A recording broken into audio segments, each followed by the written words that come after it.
Part 5. Bertemu mantan kekasih. Cuaca hari ini sangat cerah, tetapi tidak dengan hati Ratu yang selalu mendapatkan perlakuan kasar dari Revan. Walaupun pernikahan suami istri itu kini memasuki bulan ketiga, tetapi belum mampu mengusir bayangan wanita masa lalu Revan. Kenangan tersebut telah membuat laki-laki itu lupa akan tanggung jawabnya sebagai seorang suami yang harus melindungi sang istri. Sesuatu yang keluar dari mulut Revan tidak pernah dipikirkan terlebih dahulu. Ia dengan mudah selalu melemparkan kesalahan kepada Ratu. Namun, wanita itu berusaha untuk tetap kuat dan bersabar dalam menghadapi perlakuan Revan yang makin melampaui batas kesabaran. Seperti kejadian pagi ini, tiada angin dan hujan, tiba-tiba Revan dengan sengaja selalu berusaha membuat Ratu tetap bersalah. Tujuannya menyetujui menikah dengan Ratu, seolah-olah hanya untuk memberikan penderitaan dan kepedihan semata. "Kaos kakiku di mana?" Revan berteriak kepada Ratu yang sedang menyiapkan sarapan. "Di laci, Mas. Aku baru susun semalam." Ratu dengan lembut menjawab suaminya. "Tapi nggak ada." "Ya udah, aku ambilin sebentar. Kamu sarapan dulu." "Aku males mau sarapan. Udah keburu kenyang." "Jangan gitu dong, Mas. Nanti kerjanya nggak konsen." "Banyak ngomong dari tadi. Sana, ambilin kaos kakinya." Ratu akhirnya menuju kamar untuk mengambil benda yang Revan inginkan. Walaupun hatinya terasa perih karena pagi-pagi sudah mendapatkan perlakuan kasar, tidak membuat Ratu menjadi lemah dan menyerah.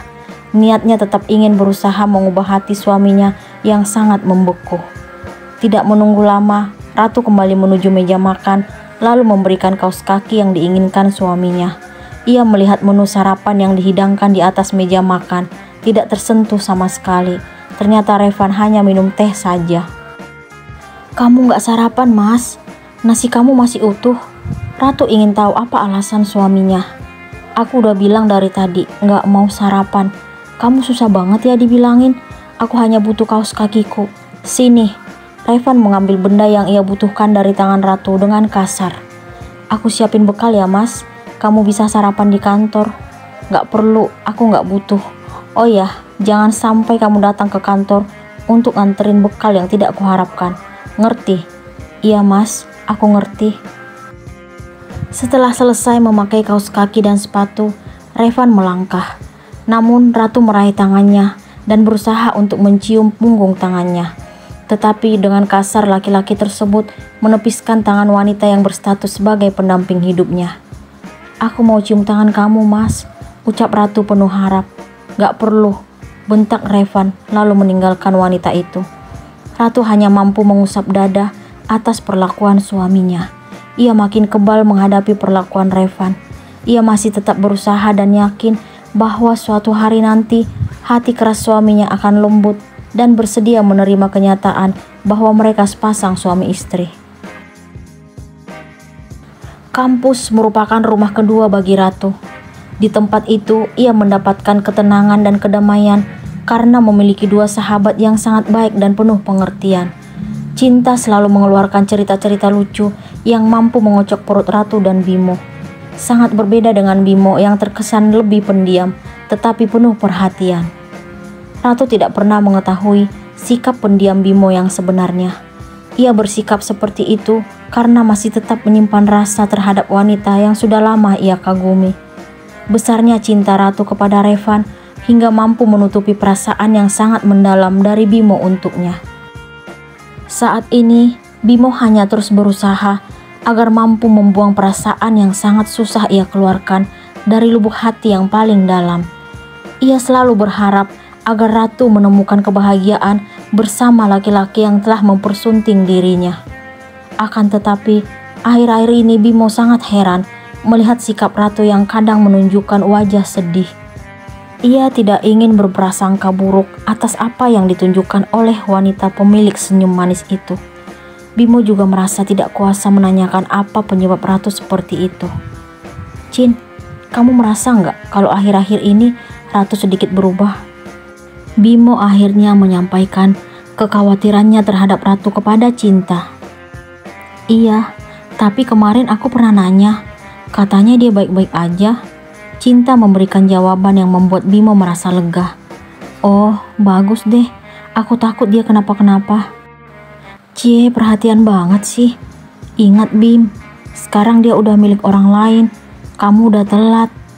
Iya Cin, semua sudah terlambat. Makanya kalau memang suka jangan dipendam. Ngomong langsung. Sekarang kamu hanya bisa melihat dia yang akhirnya menikah dengan orang lain. Anggap aja nggak jodoh. Cinta masih terus berusaha menggoda Bimo karena sahabatnya tersebut tidak berani mengungkapkan perasaannya sejak dulu kepada Ratu. Sekarang penyesalan itu datang menghantui. Bimo hanya berusaha ikhlas demi kebahagiaan sang pujaan hati. Setelah mata kuliah usai, Ratu seperti biasa mengantarkan Cinta pulang ke rumahnya. Akhirnya, Cinta tiba di depan rumahnya lalu turun. Ratu kembali meluncurkan mobilnya menyusuri jalan. Hari ini sebelum pulang, ia ingin mampir ke supermarket untuk membeli persediaan kebutuhan yang diperlukan. Saat Ratu hampir tiba di supermarket yang ia tuju, tiba-tiba dirinya melihat pemandangan yang tidak diharapkan sama sekali.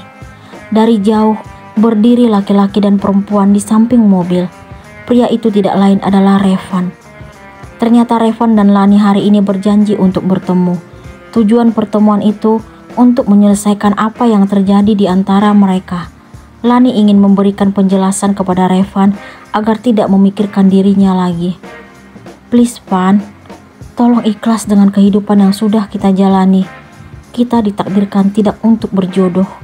Lani mencoba memberikan pengertian kepada Revan. Semudah itu kamu melupakan cinta kita, Lan? Apa kamu tidak ingat dengan semua yang pernah kita jalani? Revan tidak mengerti dengan kenyataan yang sebenarnya. Kamu harus ingat, Van, cinta kita tidak akan mungkin bisa bersatu. Selamanya akan tetap menjadi masa lalu. Sekarang kamu harus terima kenyataan itu. Kamu tega, Lan. Aku tidak mampu mengeluarkan bayanganmu dari lubuk hatiku yang paling dalam. Sedangkan kamu dengan mudahnya melupakan semua yang pernah terjadi di antara kita. Kamu harus bangkit, Van. Berbahagialah bersama istrimu. Kamu harus tahu bahwa saat ini aku sedang mengandung anak suamiku. Dan itu sudah menjadi bukti nyata bahwa aku tercipta hanya untuknya. Kamu kejam, Lani. Aku membencimu. Mungkin itu lebih baik jika kamu harus membenciku. Revan merasa kesal dan kecewa atas apa yang telah Lani sampaikan. Ia segera memasuki mobil lalu meninggalkan sang mantan kekasih. Lani tidak mengerti dengan jalan pikiran laki-laki yang pernah mengisi hati dan hari-harinya. Sementara itu, Ratu yang menyaksikan Revan bersama Lani dari kejauhan tidak mengerti kenapa suaminya terlihat emosi setelah bertemu dengan wanita itu. Sekarang Ratu hanya bisa menebak-nebak bahwa perempuan itu merupakan masa lalu yang tidak mampu keluar dari pikiran Revan. Akan tetapi, Ratu tidak terlalu memikirkan apa yang telah ia lihat. Ia tetap merasa yakin bahwa dirinya telah terpilih menjadi pemenang. Kenyataan sekarang, ia yang telah berhasil mendampingi Revan, bukan orang lain, walaupun sampai sekarang dirinya belum pernah dianggap sebagai istri. Apa yang akan Revan lakukan setelah menerima penolakan dari Lani?